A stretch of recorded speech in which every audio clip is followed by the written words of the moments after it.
আমরা অনেকে মনে করি ভোর রাতে আমরা যখন সাহারি খাইতে উঠি, সাহারি খাওয়ার পর আমাদের মুখে রোজার নিয়ত করা লাগে। এটা আমরা অনেকে এখনো মনে করি, নাওয়াইতু আন আসুমা গাদান, এরপরে কি মিন শাহরি রমাদান। দেখছেন সবার কড়া মুখস্থ, মাশাআল্লাহ।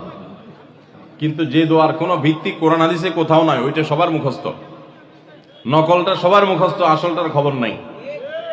রমজান মাসে বা রমজানের বাইরে কোন সময় রোজার নিয়ত মুখে উচ্চারণ করা, এই যে নাওয়াইতু আন আসুমা গাদান মিন শাহরি রমাদান, আরো কি কি আছে, এরকম কোন দোয়া পড়ার কথা কোরআন কিংবা হাদিসে কোনো নির্দেশ আমাদেরকে দেওয়া হয় নাই।